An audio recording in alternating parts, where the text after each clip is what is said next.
Here it is. We're back with Real Talk. It's always great when we got friends in the building. So I want to welcome from the Peabo Awards, first of all, Mr. Hopeton. People, I don't, you know what? Hopeton is years later. First was Black Dog, and I hope he doesn't get embarrassed or feel, but that's my first recollection of Mr. Hopeton. And then Jimmy Magnum was always Jimmy Magnum. So first of all, welcome to the podcast. Thank you very much. Good to be here. How you guys doing? How was the drive? The drive was decent. There was no traffic stops. There was no police, and we reached here in good timing. So it's good. It was good. All right, and like I said, it's great to have you. This is our first podcast where we brought out of town guests, right? And I told you that on the phone call. I said, listen, you know what? We're ready to step out. We're ready to cross Ontario, Canada, wherever. And it's all going to start with the Peabo Awards, right? Well, that's and great. People, before I get into why it starts with the Peabo Awards, I'm just going to list off some few events, and then I'm going to give Jimmy some time to introduce himself, and hope there's some time to introduce himself as well. But we're going to start with coming up this Saturday, London Christian Community Art Gathering presents Artist Talk. And Artist Talk is a show about intersection between art and faith. Where does faith align with art? So the artists that are going to be there are Tafaswada Mofosa, and she's been an Essence and Culture Award winner, so she's going to be there, and it starts at 7 p.m., 1750 Huron Street, and it's free. So if you want to see what it is, where faith and art intersects and hold these conversations, see some great art, we want you to go to 1750 Huron Street. It's free. Start time is 7 p.m. Also on September 28th, because there is a lot going on, Breathe and Believe Charity Gala. And I talked about this before last week, where this is for the Cystic Fibrosis Foundation. So they're holding their event at the Hellenic Community Center. It's semi-formal. Doors open at 5:30 p.m. Cost is $60 per person. If you get a table of 8, it's $425. And once again, it's for a good cause, and that's this Saturday night. Also this Saturday night, I got to send a big shout to Lady Al. She is the DJ for this event. I'm there in a minor role, but big shouts to Lady Al from our Bayesian community. Sunday, Fanshawe Pioneer Village presents Stories and Songs with London's own Denise Pelly. People, if you don't know Denise Pelly, you should. She is a London legend, FC, and I always get this right, Forest City Music London Awards winner. Cost is $20. Admission, and it's $20. Like I said, this Saturday, time is 2 p.m. Fanshawe Pioneer Village, Stories and Song, right? As we move along, we go into October. And when we get to October, it starts with Dr. K and the Naturopathy for All nonprofit. So Naturopathy for All, as I've been explaining the last few weeks, is for get you to introduce you to naturopathic medicine. So if you want to find out a lot about what naturopathic medicine is, what it can do for you, just look up Naturopathy for All. And the nonprofit is set up in a way that if you can't afford it, all you have to do is fill out that application form. It gets reviewed, and if you meet all the criteria, you get accepted. So big shouts to Dr. K. And I've always loved what she's done in the community. She holds her events in the summer. She's got this one coming up. This is a dance. And like I said, it raises money so that she can do her nonprofit. And then we get to October 26th. Liz O'Connell, Harvest of Hope. And I have to say big shouts to Liz O'Connell, because she has been a vice principal in our community. She's been a mentor for a lot of students. And she operates her Educate the Children nonprofit. And what they do is they're building a school in Nigeria. They've been doing that for the last, I believe, 8 or 9 years. And every year it just adds to where the building. And I'm being corrected, it is 10 years. And I should know, because I've been a DJ for this event for the last 10 years. So big shouts to Liz Lacano. And that's it for all our events, right? So these events will also be put on our Facebook page at the end of the podcast, so all the flyers will be there. And I know, you know what, Jimmy's got this. There's something that he wants to show, so I'm gonna let him show it and let him introduce it, since we're talking about events. Yeah. Show it out, show it out, show it out. Yo, so this is an event that we're doing in Cambridge. at Soper Park. And it's free to get in, so you should come through. There's going to be a barbecue. I'm going to be performing. Mr. Hype is going to be performing. There's going to be other people performing, other performers there. It's going to be a great event. We'll have some jerk chicken, some hot dogs, some hamburgers, maybe some drinks. The whole thing. The whole thing. It's going to be great. But you know what the difference is? You get to come in for free. You're there for free. All right. So that's Just bring your chair, you know? yeah. By chair. So you just want me to bring sit your down? chair. I thought you. I Well, thought we're you. going to perform, but we want you to sit down and chill and relax. And then when I perform, you can get up, jump up, light your lighter, you know. But it's going to be good. All right. All right. So. That's it there. All right. So that's about all the events. Now we get into. Let me put my events paper down and get into why we're really here.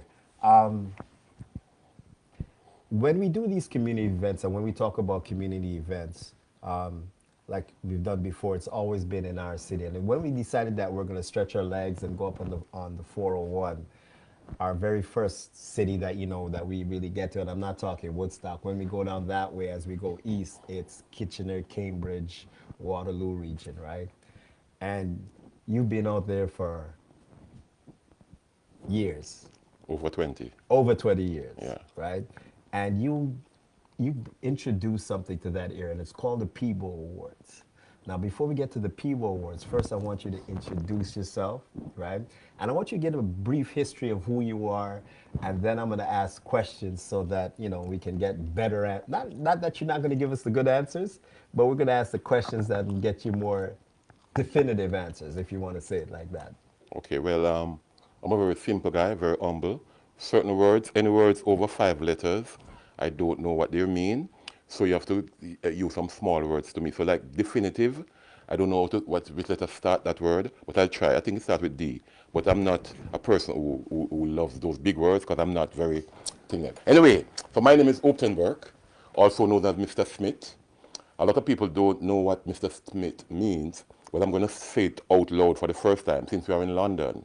Smith means S is for successful, M is for masculine, I is for intelligent, T is for tall, and H is for handsome, based on statistics.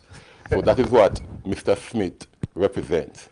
I was born in Portland, Jamaica, and I came to Canada in August 2001. I've been living in Cambridge for the past 23 years, and I've been a promoter / businessman for the past 21 years. So that's Hopeton Burke in a nutshell. If you really want to know everything about Hopeton Burke, I'm multiculturally inclined. I'm a father. I'm a very great guy, and I'm like a community activist. I love entertainment, I love sports, and I also believe in the higher being, which is Jehovah Jireh, my provider. So Hopeton Burke in a nutshell is a complete package. Currently, I am single. Hold on. Before we get into the dating aspects of your life, right? Yeah. You started off the podcast and you said 5 letters, right? And then you went to Smith. Yes. Successful is more than 5 letters, right? Handsome is more than 5 letters, right? Intelligent is more than 5 letters. So are you, I don't want to say that you lied to me right off on the very first question, but you lied to me right off the very first question. How is that to start the podcast off and you tell me that don't talk to me about anything over 5 letters, right? Jimmy. Yeah. And I'm going to go over to Jimmy. Jimmy, did you hear the same thing that I heard? I heard the same thing as you. Right. So I don't know what to say. I'm almost flabbergasted. Okay, so flabbergasted. Yes. That is how you have to pronounce the words. That's how I have to Yes. pronounce it. In increments of 4 or 5 letters. Thank you. But when you said successful, you didn't say successful. You that just rolled off your tongue. The handsome rolled off even faster, right? So that means I can talk to you in more than 5 letters at a time. Okay, let's try it and see what takes place then. Well, I already did, and you answered, and you said Smith. All right. And then let's try Look it again. again. Smith. S-M-I-T-H. Right. That's No, 5 letters. Right. But the words that those what that represent is more than 5 letters. And you believe me, you're very articulate when when you gave us what those letters represented. And I thank you for that, sir. You're welcome all the time. All the time. And before I get into, Portland and all that stuff, I'm just going to talk to Jimmy for a second Yes. because I'm still digesting this 5-letter stuff, right? Okay. So I need a minute. How you doing, Jimmy? I'm good. I'm good. How are you? Oh man, I'm excited already because Yeah, man. this is a guy that I've known for quite a while, Yeah. and you as well too. So Yeah. let's not say. And like I said, coming down the highway, I get a chance Yeah, to man. talk to you guys. Introduce yourself. I'm Jimmy Magnum, and I'm a reggae artist, and I've been doing that for 17 years. And we're gonna get into reggae because later on in the conversation, I'm gonna talk about the reggae music category being X'd out of the Junos. That really much upsets me. That I hear you, but like I said, we're going to get to that in a bit. We're going to come back to Mr. Hopeton Burke. And I want to let you know that you can use any amount of letters in any word for me. Oh, thank you. You are the savior of this podcast, right? You are the fact that I get to vocally use my range. But you know what? Here's the best part. I'm gonna do that anyway. That's right. And since you've been this guy's right hand for so long, if you need to translate for me, please. For sure. All right. For sure. And I thank you for that. Mr. Burke, Yes, sir. I have known you for, man, I'm thinking like, Well, can I come in? yes. I think I have known you more than you know me. Why? And I'm going to just switch a bit. So I'm like the interviewer plus everything now. The first time I came to London, which was in the 2004, 5, 6, in that region, every time I go to an event, there was always an engineer by the name of Huggy. Never met him, just hear his name. The first time Beatman came here, he was the engineer. I think there was a bounty killer. There was, I think, an event in Brantford, and it was Huggy again. But I didn't meet you. So I met you about 4 or 5 years after I really knew of you. So it's a very long time. Could be over 20 years. And you know what? That I didn't know. Since he's now telling me this, right? Yeah. I'm just gonna absorb that for a minute, and I'm gonna get to some stuff about you. First impressions I want you to take you right back to when you first came to Canada. First impressions. Astonished. I'm going to use some words. There might be more than 5 letters, but I'm going to still use them. Astonished, puzzled, shocked, S-H-O-C-K-E, yes, and just a different demeanor. When I came to the airport, first of all, the person who came to pick me up came 2 hours late. Remember, I've never been to Canada before. I don't know nothing about Canada. I don't know one in Canada. He came 2 hours late, which was about 12 o'clock, 12 midnight.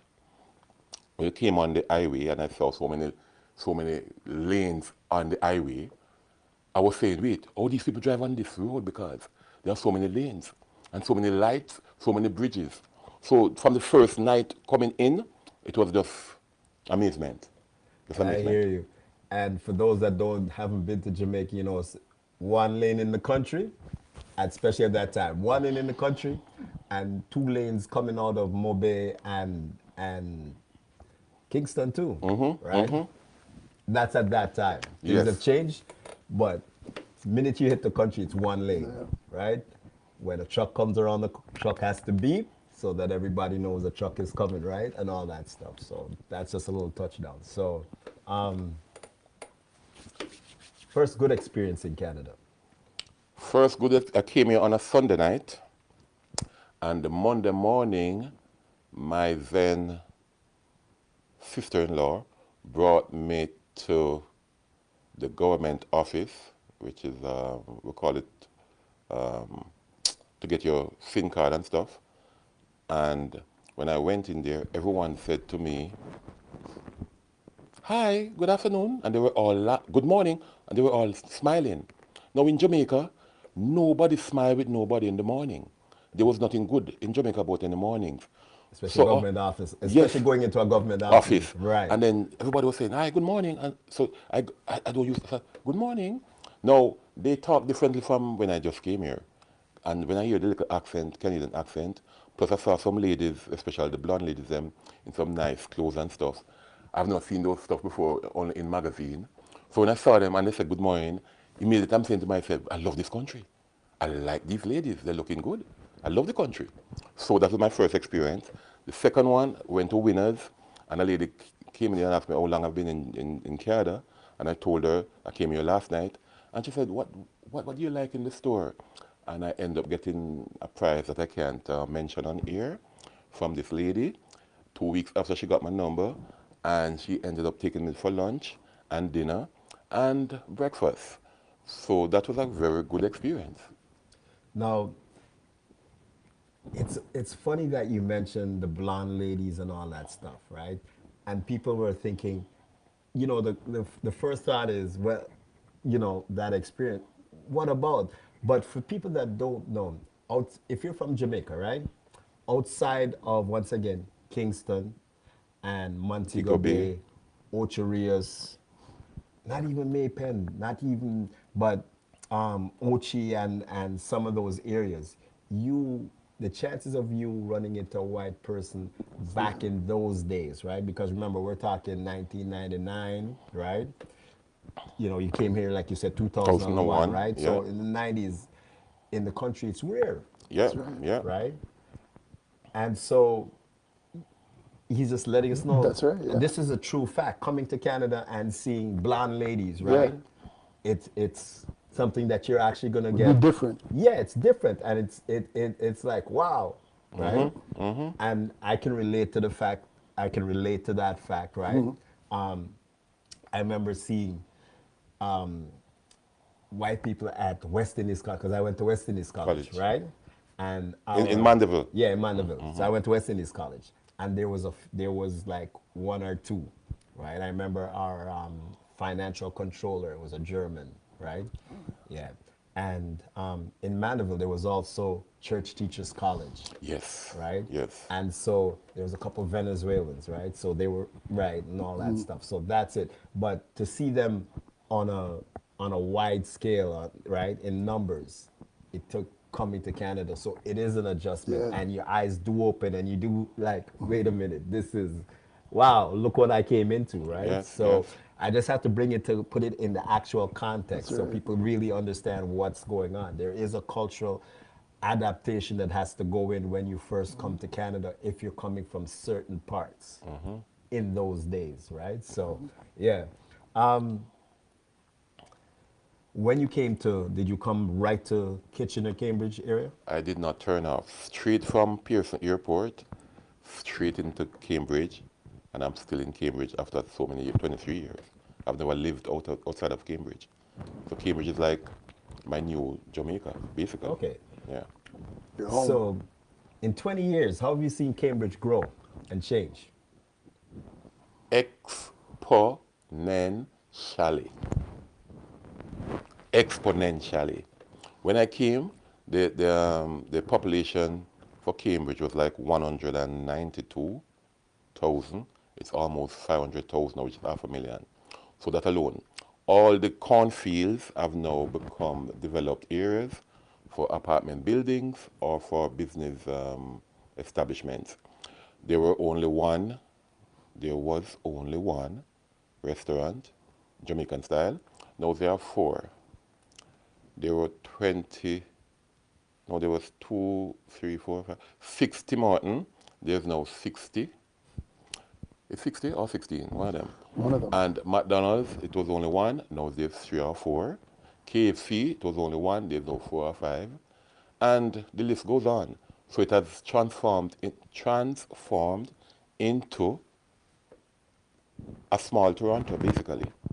You know what I mean? And when I came here in 2001, if I see a man like Huggy, I would run him down.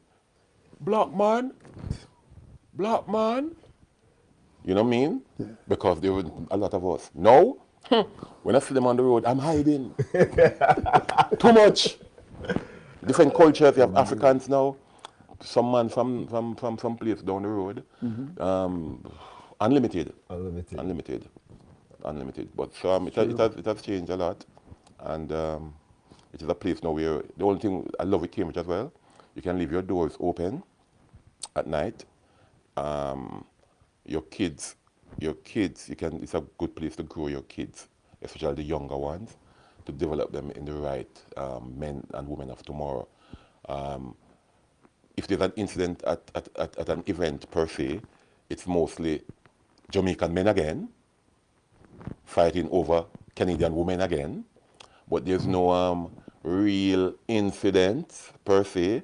It's just some little alcoholic business and everybody's good. So there's no real major violence in the area. So that's the reason I'm still there. Yeah, you know? because and you know, interestingly enough, that's one of the reasons I moved from Toronto to come to London, because in my days in Toronto, you know, the early 2000s days, those are some different. Furious. Those were crazy, right? those were different days. Even compared to now, No. those were still different Days, days, yeah.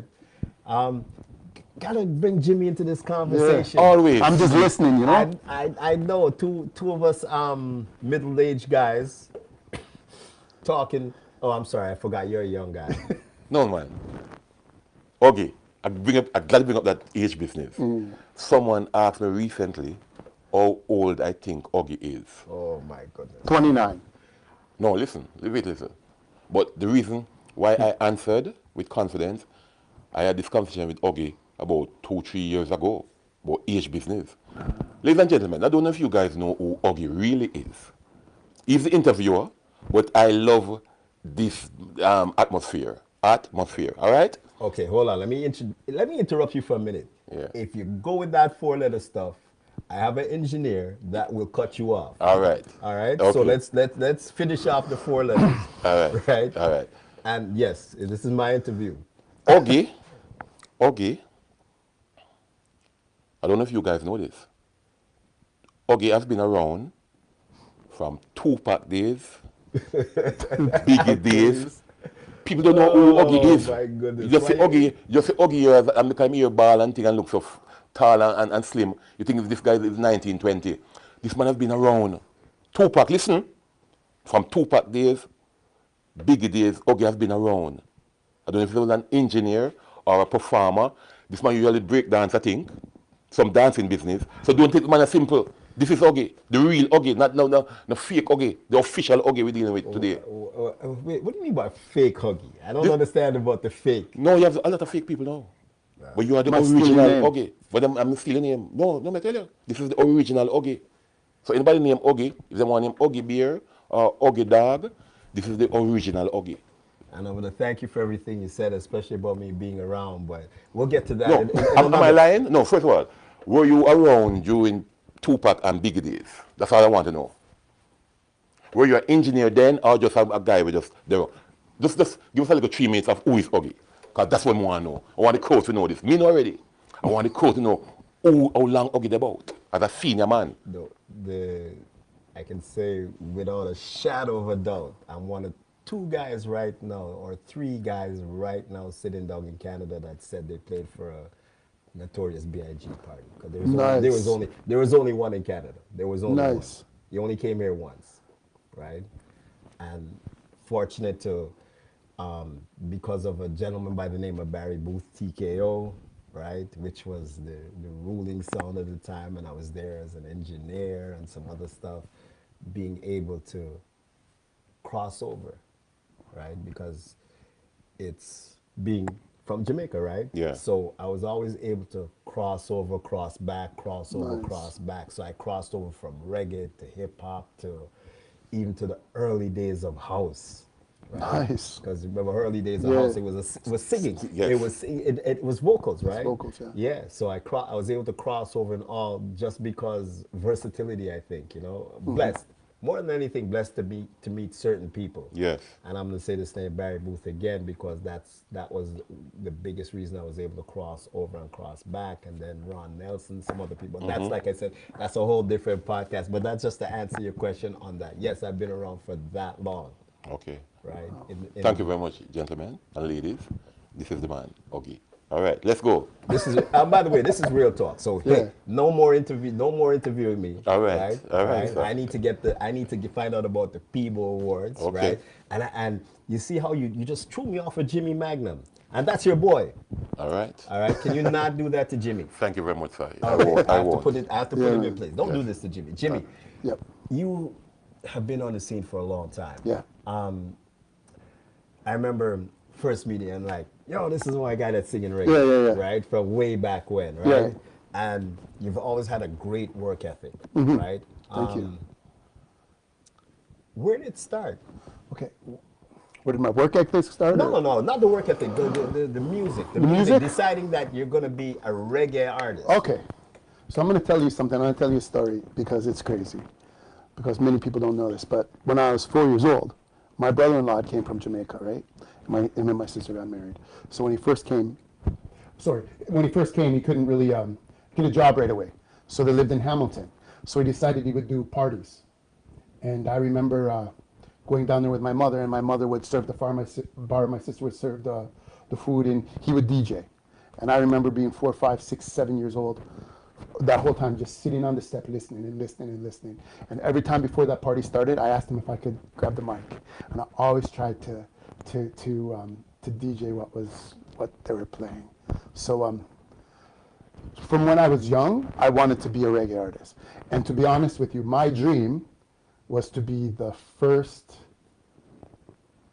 non-black reggae artist. Oh man, you can say it. You can say it. You can say it. You can say it. You can say it. You can say it. And I'm gonna say it for you. You don't mind saying it. You wanted to be the first white reggae artist. I wanted to be the first white reggae artist. Yeah, and then I listened to this tune, and I liked this tune, and I remember going around saying, "Who said Dominic? Who said Dominic?" And then I realized I was a white guy, so I said I got to be the second. and then all of a sudden, some dude named Snow came, and I said, "Okay, I got to be the third." And then I was like, "Okay, I just got to do." So from when I was young, but when I was about 16, 17, that's when I really wanted to do it. I really touched the road and tried to do it. And that second white guy you mentioned, Snow. I gotta send big shout. First of all, I gotta send big shouts to Snow, right? Crazy story. I'm gonna go back, and I tell this occasionally. Snow, when I was living in Toronto, right? I went to a school called George Vanier, right? Okay. And George Vanier is at Don Mills, in between Don Mills and Finch and Don Mills and Shepherd. It's in the middle of a place. They like to call it a peanut just because of how the roads the roads are shaped. That Don Mills, because Don Mills is split, right? I know that. And in the split is George Vanier School, right? At one end, just before the split, going towards Shepherd, right, is a place called Allenberry Gardens, and Snow's from Allenberry Gardens, right? Now, when I went to Vanier, I lived right across the street from the school. So it literally took me 30 seconds to get to school. Ask me why I was late, I don't know, but literally run down, get in the elevator, go downstairs, cross, I'm in school. So Allenberry Gardens, like I said, is just a few minutes away. Snow is from Allenberry Gardens. Snow's brother used to DJ for me when I had a sound. Nice. Right? Snow was come, and every Sunday I used to do community blockos. And this is just free. We all would take the equipment, and they would come to my house, and we would literally Snow, and his brother's name was Cool Breeze. Yes. Imagine that, right? Cool Breeze, and about 4 other guys, right? And we would take all the speakers, everything, amps and everything, and literally roll it down Don Mills Road. I kid you not, right? Roll it down the sidewalk, because everything was on wheels. Yeah. Roll it down the sidewalk, cross the street, go into Allenberry Gardens, set it up, Snow's house, run the power, and we do blockos on a Sunday afternoon. This is how stuff was, right? Yes. And Snow loved music because his brother was just that guy, was just a wicked DJ, right? And then a few years later, he wanted to be, he was an artist, right? Nice. So I was there right at the beginning with Snow and all that stuff. and it's just, That's awesome. yeah, Allenberry Gardens. Who knew? You know what I mean? And then one day, this stuff, and we hadn't spoken for a while, and then the stuff was just blowing up and blowing up and blowing up, and I'm like, look at this stuff. You know Yeah, what I yeah. mean? But that is. But he had a work ethic as well too. Absolutely. No, he had Absolutely. once he decided that's the Yep. way he wanted to go, he had a work ethic. That's right. And I think the few white reggae artists that I've seen, they've all had a certain work ethic, and probably needed that just because Yeah. they're coming into reggae music, That's right. and they they got to be better Yes. to get that kind of acceptance. How do you? Where do you fit in with that, and what do you? How do you think is that what drove you? Is that Yeah, that drives me. It drives me out. I try to be different too. You know what I mean? Like when I do music, I try to be a little bit different. I try to have a unique style, but it drives me to see people like Snow and see people like Yellow Man is my DJ. To be honest, when I was a little kid, I really looked up to Yellow Man. I really liked him a lot, and I thought, yo, this guy looks so different than everybody else, and that's the way I feel about myself. Is I look so different than everybody else who does it. So I that's what motivates me. And I might not be the first white reggae artist, but I'm the first native reggae artist. okay? So that to me gives me a little bit of, That makes me edge, feel good. yeah, give you makes that- me feel gives good. you that edge. But I try, but sometimes I sit on songs forever because I'm like, should I release this? Should I release this? Oh, I don't like it. And I'm my worst critic. Right? Man, I've known people like that. Big shouts out to a dude by the name of Sugar Ray. We actually did some tracks together before the LMFAO stuff came out. Yeah. We were actually in a Charterhouse Studios in London. Yeah. And we did about 10 tracks. Yeah. And he never would release it, but he had that stuff in his head before LMFAO came out with that stuff, and he took me there. So I would be playing the Phoenix, and right after the Phoenix is over, he'd be like, we'd head down to Charterhouse Studios, boom, and we do all this, and he never released it because he was always trying to fix that stuff up, right? But that was what he was coming with, and then LMFAO came, and it was over because. That's right. But he had that, and we But would do you it. always want to be better, and you always want to make yeah. something. Even when you make a good song, you're like, man, how can that be better? How can it be better? And my producer would say to me, stop thinking about that. I want it to be better. I want it to be better. Yeah. He says it's good, so we release. But Ray was the producer. a lot of times for me, when I release something, it's because the guy I work with, the producer, says let's release it. It's good. But I'm like, it could be better. I hear you, man. I wish now Ray was the producer, so he so he kept it, right? he kept it. But big shouts to Ray, bro, Yeah. because I think he had on top of that, he had like 1 million house tracks and stuff, and there was stuff like he was just very talented guy. Where'd you meet this guy? Okay, so I met this guy at 5 o'clock, right? 5 o'clock's Bar and Grilling in Cambridge. I used to run the security for Velvet Lounge. I don't think you were ever there when I was there. But anyways, I met him there one night, and somebody said to him, hey, this guy does reggae music. So he came up to me, and I met him, and he goes, oh, I'm doing a show, an open mic. And I'm like, listen, you didn't even hear my stuff yet. And then I said, the DJ's about to play it. So the DJ played it, and then from there, we hung around like every day after. Wow. But was that How many years? probably about 16, 17? So that's around the time when C Nice was doing stuff out in. Yes, Yeah. yes. Gotta send big shouts to C Yeah. Nice. He put a lot of people on in that area. Yeah. Yeah. He brought, from once again Bounty, Yeah. Beanie, Yeah, right? yeah. That's who I That's I right. was doing. That's but good. That was who was doing all his shows, Yes, right? yes, yes. It was crisscrossing Canada between him and Raheem for all Raheem those. and Raheem, yeah. Actually, he brought Raheem into the This world, yeah. He brought And Raheem Sniper Phone. and he brought Raheem and it's between C Nice. Actually, Sniper introduced me to C C Nice, Nice. right? Oh, nice. Because I was doing stuff for Sniper. Roy was used to bring me to. He introduced me to everything west of Toronto, That is Sniper. right? Yeah, man. He brought me everything west of Toronto. Wow. Before there was a Brantford. So, yes. But Yeah. you didn't know about that, right? But being up there in Toronto, you didn't think there'd be reggae music down here. No. and he would take me to all. Yeah, when I say everywhere, I know. he took me everywhere. I Yes. remember going to Stratford even and Yeah. thinking, what am I doing out in Stratford? Yeah, You know? they have reggae out there too. Yeah, I was okay. born in Stratford. I lived in Stratford for a little while. Wow, so that's some Yeah. crazy stuff. So big shouts to Snipers, still cutting dubs, still Yes. doing what he's doing, right? Yes. Yes. And now, let me switch. Let me come back to Peebles. Now I got where you guys met and stuff. What made you decide to do the Peabo Awards? And people, the Peabo Awards is what is I call it the biggest black-based awards outside of right. London. Outside, when I say I'm not saying London, outside of Toronto. They were the very first because this is what? How many years? 14. Right. Take me through this. Take me first of all. Take me to the mindset. What caused you? What made you want to create the Peabo Awards? You could ask him too, but it's okay. I'll answer it. All right. So I went to Jim Magnum one day.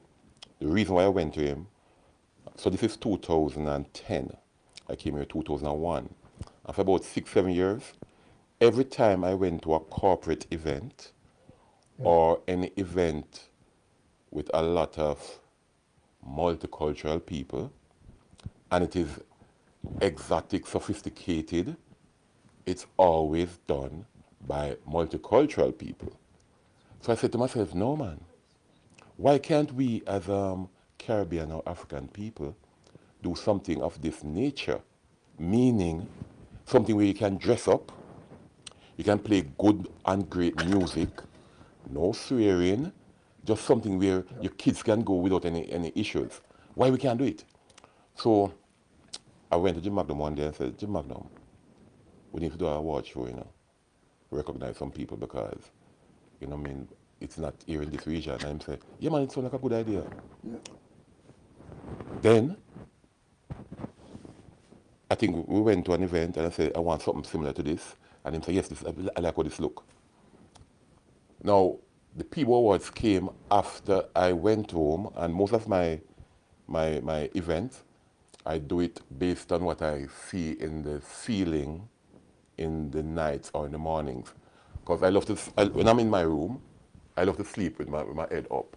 And I use my ceiling as heaven. So I call my ceiling heaven. So anything that comes out of it should be gold. So what came out of it was this word, bread. So I said, how can I intertwine bread into an award show? So I went into my dictionary, I went on Google, and I said, this was the original name that should have been Peabo, bread. And it meant business, recognition, entertainment, awards, dinner. So the abbreviation, bread. Listen again, business, recognition, entertainment, awards, dinner. That was what came out through the feeling. And then I went and I said, no, bread. Oh, I can make a trophy them. Can I make a trophy or a plaque shaping like a bread? I went to many awards place. They said, no, they don't have that. So I said, well, can I get the same, to represent an award show? And then one day, I looked back in the ceiling, the morning, and I saw Peabo.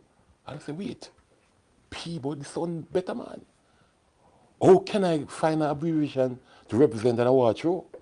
So first thing came to mind, this is a serious thing I tell you, through the feeling, was promoter, then entertainer, then athletes, then business and owner. So now, Peabo represents promoters, entertainers, athletes, business owners from the feeling. So that is how the name came initially. Okay. Because I'm a troublemaker, Yeah. right? I'm just listening to you once again, and I really now this make me really go back to this 4-letter stuff, this 5-letter stuff Yeah. that this guy Five. that he introduced at the start of the podcast, right, Jimmy? Yep. I'm not gonna say I'm annoyed. I'm disappointed Yeah. that Mr. Hopeton Burke, the first thing he would tell me is only talk to him in 5 letters, Yeah. right? And we get to bread Yep. and Peabo, right? Mm-hmm. And even though those are BREAD, which is 5, and Peabo, which is 5, everything that comes after that is more than 5. Yes. So you basically came on my podcast and told me, The truth. The truth. and truth, you know what? And here's the best part. People, now we know that everybody has their own definition of truth, That's right. right? And so Mr. Hopeton Burke's truth might be different from my truth, because Yes. my truth is what those letters represent have more than 4 or 5 letters Yeah. in it, right? It's like a tree, And he didn't stumble. many branches. He didn't stumble or fall or trip when he had to, when he had to call out what they represented. So I'm just going to go back to that, and if I ever break this podcast up into clips, which I'm sure I will, I'm gonna cut that clip of what he first said, and then I'm gonna cut this part. I'm gonna stitch it together.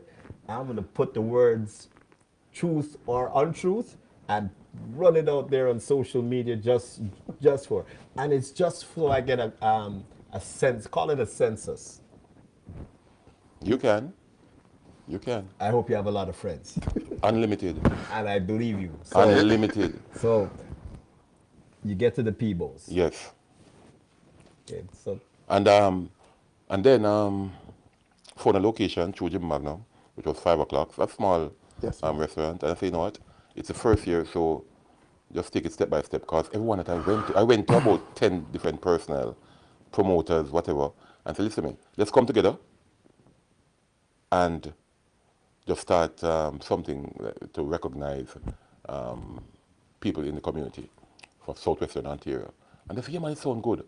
But when the day of reckoning, when I organize a meeting and say, let's have a meeting to discuss everything, guess who showed up? Me alone at the meeting. So that is how I end up.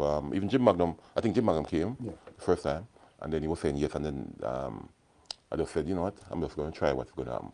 And I tried it, and it the first one, you want to hear about the first one? I was charging $20 at the time. From the Saturday night, we started cooking jerk chicken, curry goat, oxtail, ackee and sawfish, kingfish, red snapper, soup, vegetable, fruits, you name it. Because we said we're going to set up the first team. Nobody wanted to pay $20 in 2010. Everyone said they'll pay 10 because they don't know what it's going to turn out to be. Them come and them have one of them nice clothes. And I said, okay, it's okay. You can pay 10 to come in the first time and it will go on. 35 people showed up for the first one. The capacity of the place was about 120 per se. And after we shared out the first meal, I brought some styrofoam containers, and everyone started lining up for seconds. No, they didn't want to pay the 20. They all want to pay 10. I took the 10. So let's work out 10 times 35. That's 350 when I spent about $2,000 to put down. And after they taste the curry goat and the oxtail, because I told the person who was sharing that, listen to me, they didn't want to pay 20, so listen to me. Just give them 13 rice grain and 10 peas in them plate for them to have to come back. So he gave them 1 piece of curry goat, 1 piece of oxtail, 1 chicken leg, and that was it. So the $10, they got $10 worth. Now, when I was the MC, when I was on stage, I see the big lineup, long past one, so they want seconds. Somebody say, yes, man. So I say, ladies and gentlemen, if you need seconds, it's only $10 for seconds, you know. All inclusive. You can get any amount of meat you want. Yes. And you got your $20. Slightly. Why is it that when we get together to do events, our communities are always hard pressed to want to pay the value? Jim, you want to answer that? Everybody's looking a deal. That's the bottom line. Everybody wants a deal. And then they don't want to pay too much because they're afraid they might be the only person there. So everybody's looking a deal. That's all it is everybody wants a deal. And but I think they need to give something like an award show a little bit more respect. You need to pay what they're asking, because he took 2-3 years of planning. That's what he didn't tell you about the Peabo Awards first. Is he came to me about 3 years before Peabo Awards even started and planned it for 3 years, right? And then continued to do it, even if he lost or won. And it's just everybody wants a deal. Everybody wants deals. And it's a serious issue as well, Augie. It's a very great question. That is one thing with our community. If you charge at $20 or $30, whatever the price may be, they will argue at the gate or the door to get in, you know. Now remember, whatever you plan to do inside, you cannot do it until you're in. But yet still, just to enter the building, you will argue at the door. But guess what? If two ladies come in some nice skirt and some blouse and them hairstyle look good, they will buy a bottle of Hennessy, you know, and a bottle of Ciroc, put on a table, and spend 150, 180, 200 for the bottle just to show off.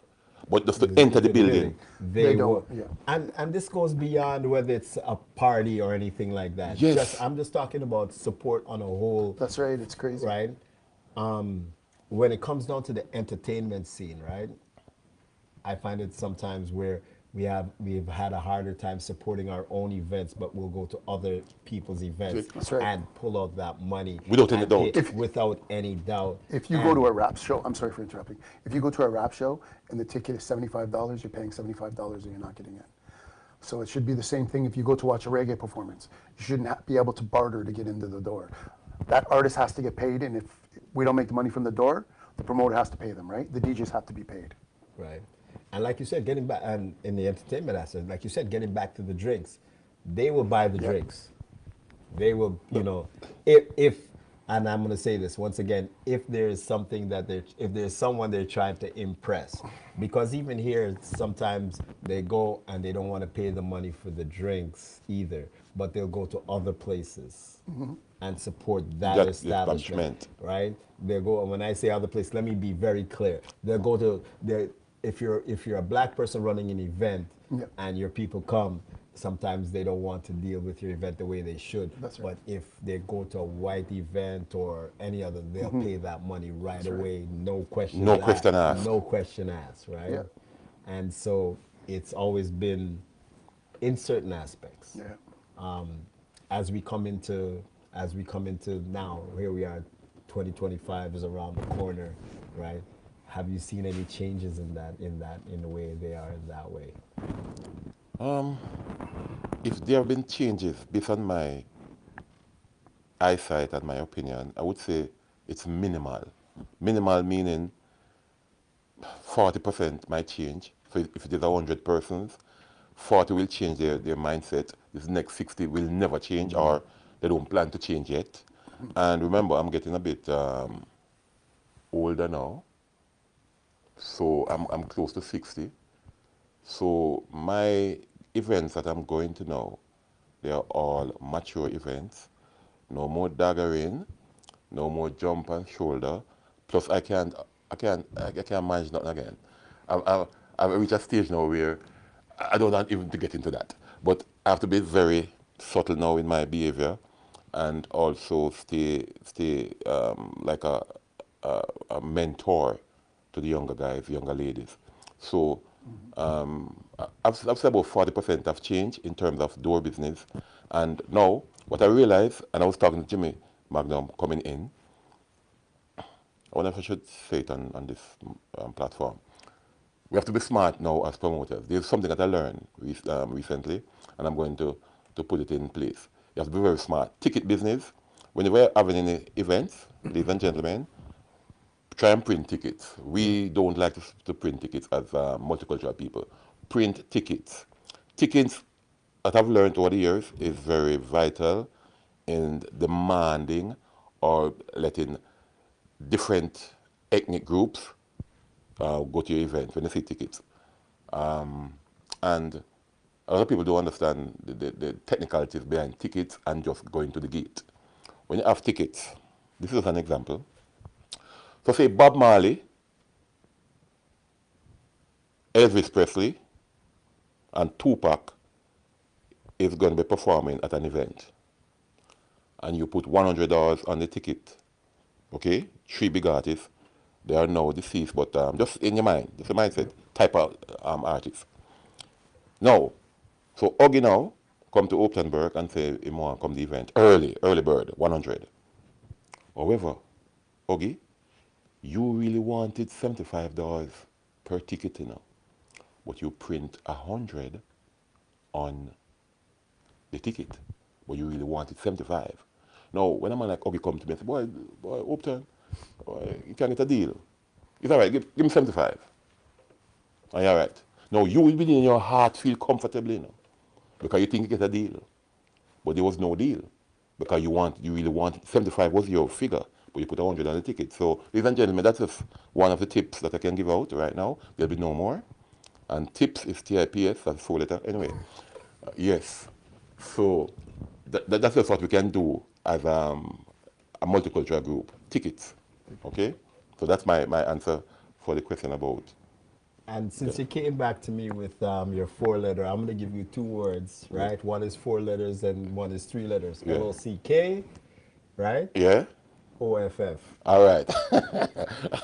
All right. All right? Yeah. Okay. And that's, and that's unfortunate that that's what, especially when you come into the entertainment side, Yeah. right? Yes.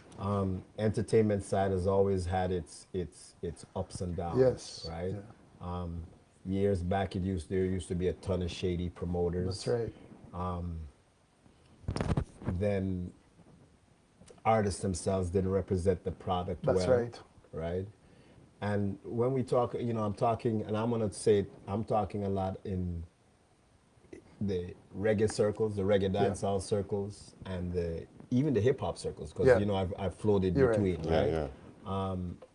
There was such a credibility issue, right, on the promoters, on the artists, right, and then how can people not devalue the product, Exactly. right?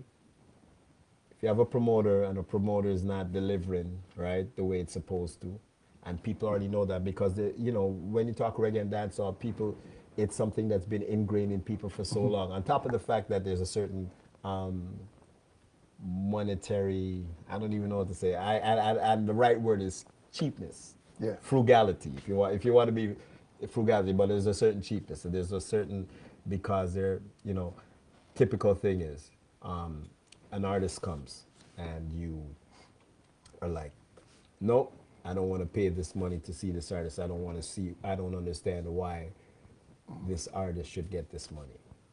So that's one aspect of it, right? The second aspect used to be the artists themselves, the delivering of the material. They didn't deliver, right? Which further goes back to that person now that said, I'm cheap already, I don't want to pay for this artist, I don't think this artist delivered. And then they just took it all across the board. So even when you bought the good artists, it was always, and in the early days, especially when you come certain ways, there was always hit and misses with certain things, right? Yeah. Which didn't help the industry, right? 2024, the industry is a little bit better. I mean, the bigger shows, especially when you go Toronto side and stuff, they make sure their stuff is on point. They have the people do support it. They get the money, especially when it's the proper shows, right?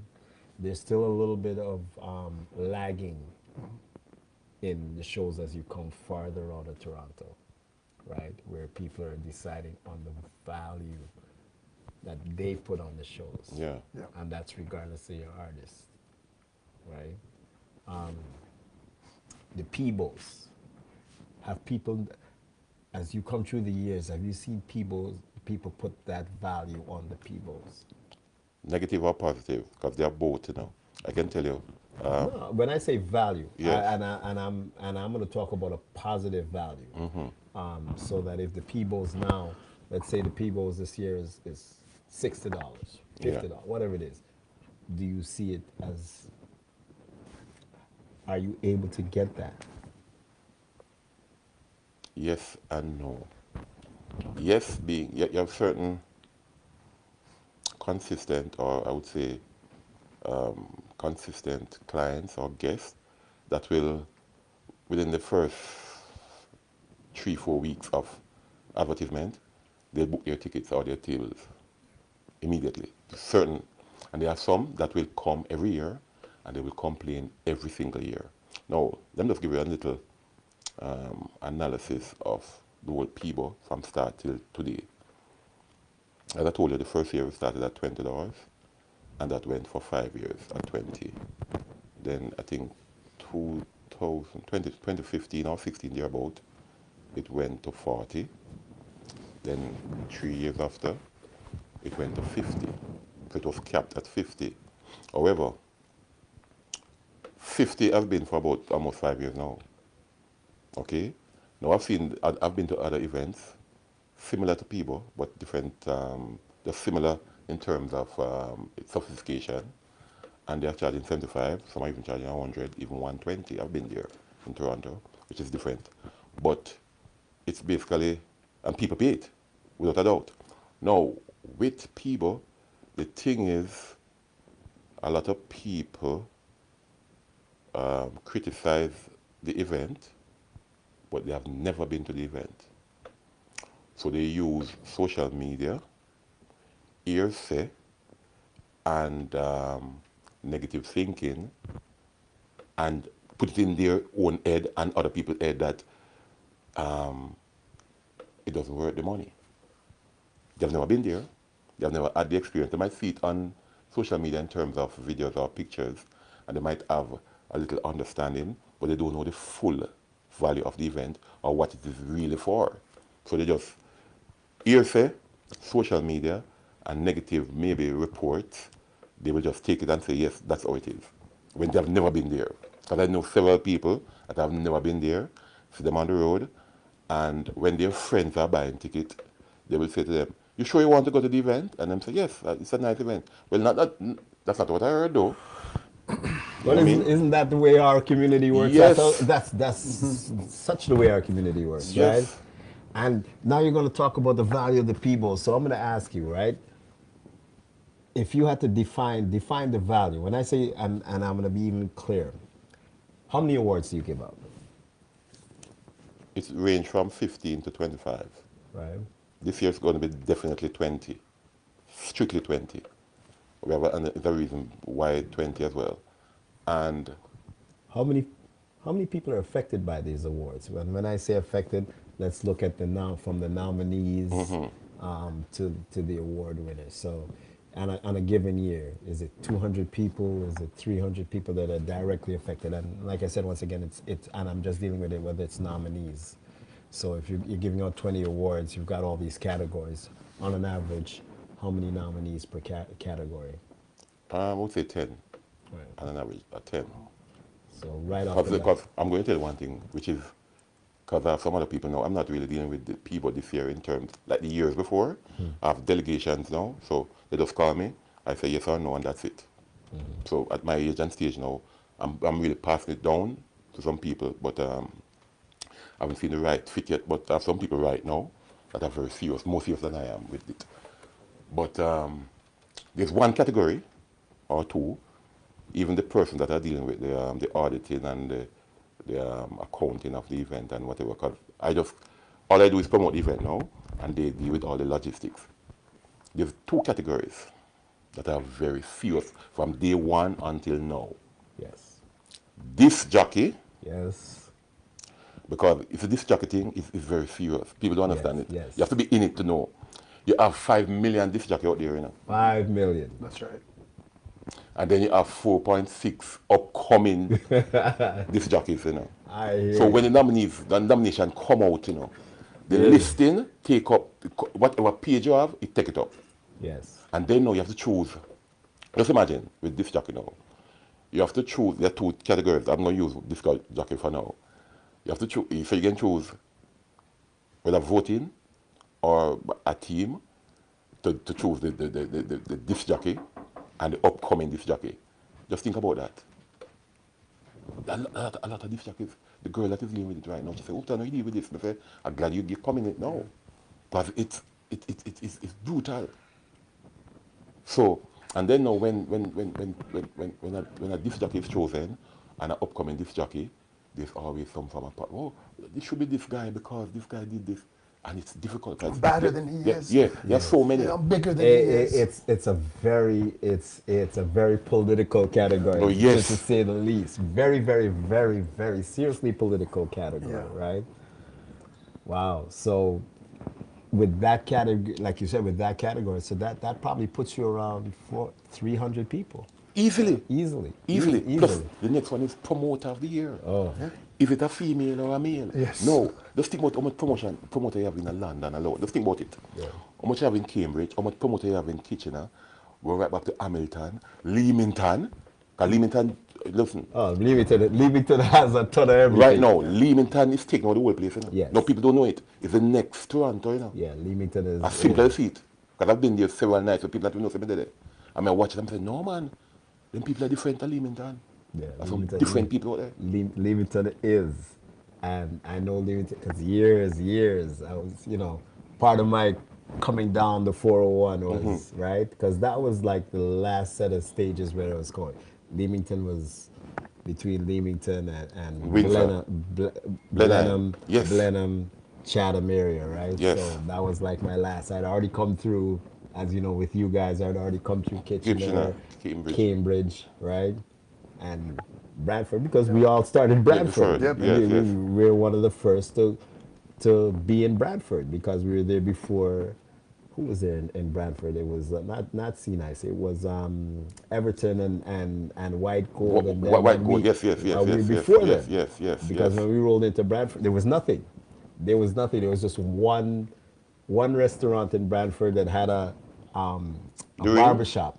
Oh, It had a barbershop. It was a restaurant and a barbershop, and they had the downstairs.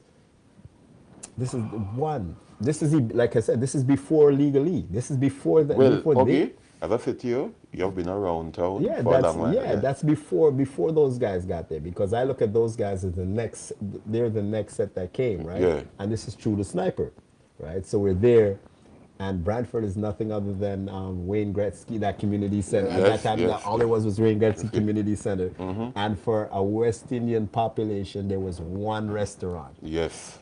One restaurant with a barbershop. And I gotta say big shout to Sniper because Sniper was the one again. Yes. And he'd come because those days I wasn't even in London yet. I was still in Toronto. So he'd get me out of London, right? And he would come down, he would get me out of Toronto, then he'd go down to London and grab Black Lion. Yes. Yes. Yes. Father And- Azzy. Father yes, Azzy. and so it would be me and I just ran into him.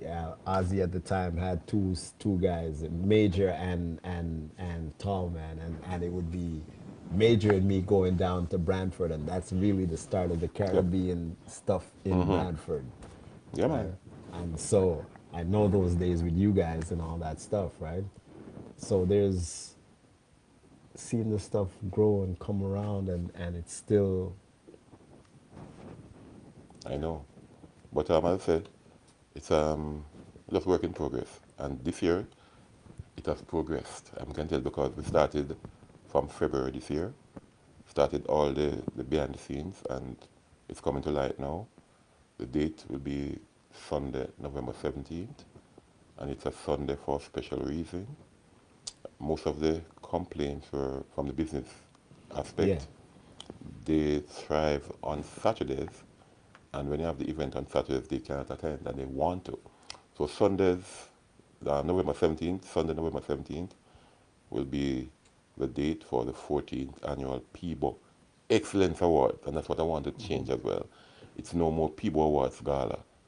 It was changed last year to Peabo Excellence Awards, and meaning that there will be no more Disc Jockey of the Year, no more Promoter of the Year, no more Restaurant of the Year since last year. People don't know, but I'm going to say it out loud. The reason why it's called Peabo Excellence Awards now, we are now recognizing greatness in the community. So, like for huggy, we would say excellence in engineering. Huggy. I might, you see, this Excellence he's used in engineering. So that's when you get your, and the plaques this year, it won't be plaques, not a trophy. They'll be acrylic. So your name will be engraved in it. And guess what? It costs a lot. Where's the money coming from? Do you have enough sponsors? We have some. Are they willing to do monetary transactions? Yes. Is the monetary enough? No.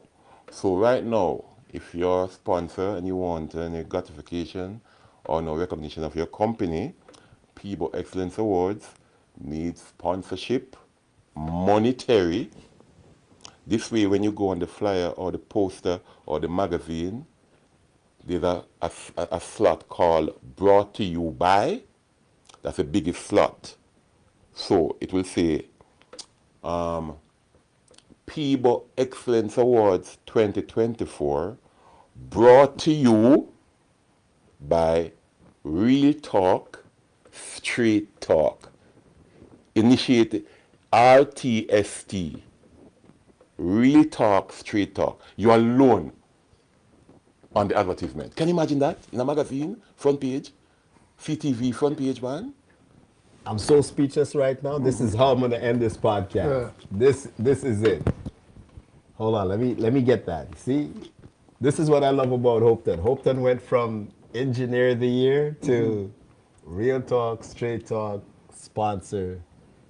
You know, if I had $1 million, I write you that check right now. You don't need $1 million.